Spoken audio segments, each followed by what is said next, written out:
Все внимание приковано к республиканскому штабу. Именно отсюда сообщают все последние новости. Утром на телеграм-канале штаба был анонсирован брифинг с участием сразу нескольких чиновников – Боронова, Джунушалиева и Чолпонбаева. И такой состав, разумеется, насторожил журналистов. К сожалению, опасения подтвердились. За последние сутки в стране число больных увеличилось еще на 10 человек. Все нововыявленные, инфицированные, зарегистрированы в Джалалабадской области. Анализ чыгаруучун 13302. Проведено 13 302 теста, из них 7096 полноценные. 94, к сожалению, подтвердились. У 7012 человек нет коронавируса. На сегодня в обсервации находятся 1459 человек.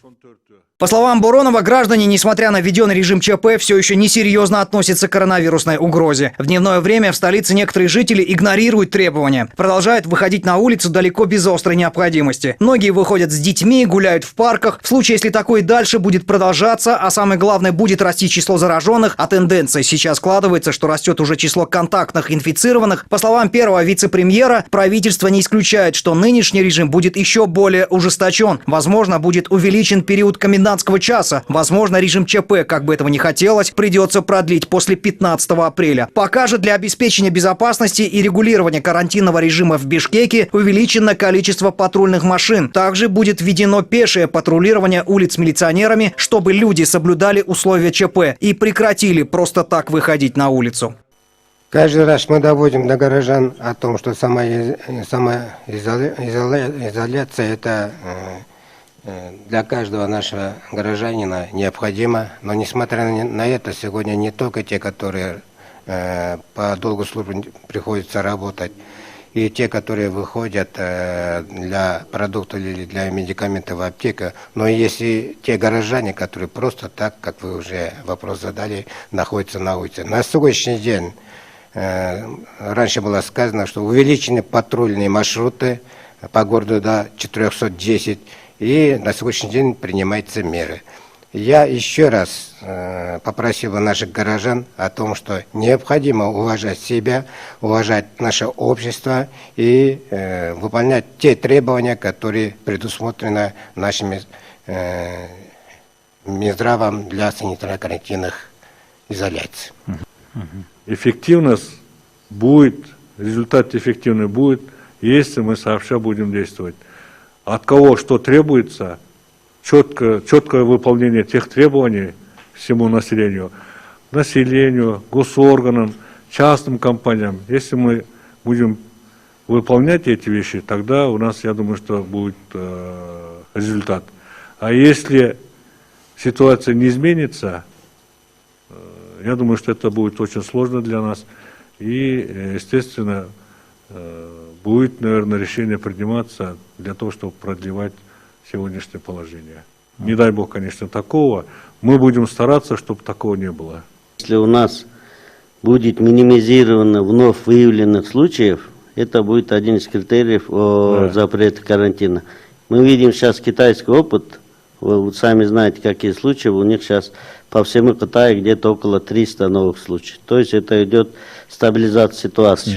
Снижение. Поэтому мы тоже это отслеживаем. Если сейчас пойдет уменьшение новых выявленных случаев, это уже будет говорить о том, что вопрос внутренней распространения уменьшается. По выявленным вчера 26 случаям, больше всего их было в Джалалабадской области. У 13 граждан тест показал положительный результат. В Ошской 6 и в Нарынской был выявлен первый случай заражения. Агентство Акипресс со ссылкой на пресс-службу полпредства в области сообщает, что это житель города Нарын. 2 недели назад он вернулся из Пакистана, где осуществлял миссионерскую деятельность. 15 марта он прилетел в Бишкек через Ташкент, а из столицы потом на такси поехал в Нарын. В Бишкеке, к сожалению, плюс 2 новых случая. Это 2 мужчин, отец и сын. Жители села Кокджар Аламединского района. Прилетели из Дубая еще 12 марта, и первый анализ у них дал отрицательный результат. Однако повторный показал, что у них есть коронавирус. Остальных членов семьи и других, кто с ними контактировал, поместили на карантин.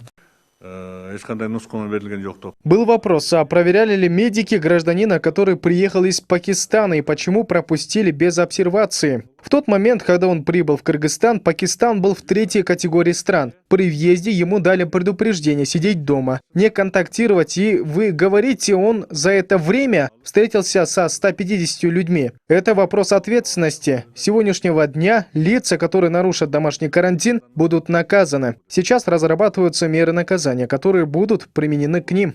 IT-специалисты, как отмечают в Кабмине, сейчас разрабатывают специальную программу, чтобы медики и другие ответственные службы следили по геолокации тех лиц, которым предписан домашний карантин. Что касается наших граждан, которые уже несколько недель не могут вылететь домой, застряв в аэропортах, по словам Боронова, Министерство иностранных дел сейчас прорабатывает возможность организации специальных авиарейсов. Речь, в частности, идет о наших гражданах, которые оказались заложниками ситуации и сейчас находятся в авиатерминале Новосибирска. У кого на руках приобретенный билет имеется, их всех мы вывозим. Последние наши граждане, которые имеют на руках билеты, сегодня 401 человек одним рейсом, то есть вчера, да? Вчера после обеда прибыли. Сегодня они размещены все в обсервациях, местах, где проводится обсервация.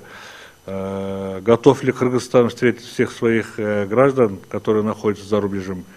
Готово, не готово. Кыргызстан своих граждан не бросает. Я считаю, что мы готовы.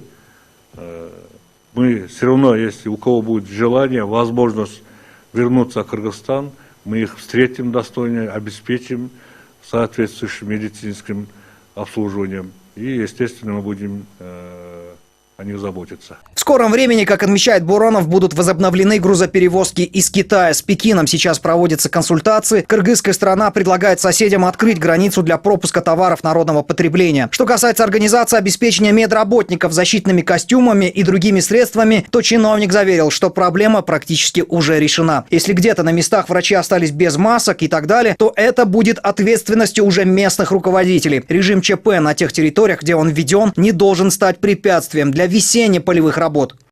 Манас Ачгитов, Диас Акимбаев, НТС.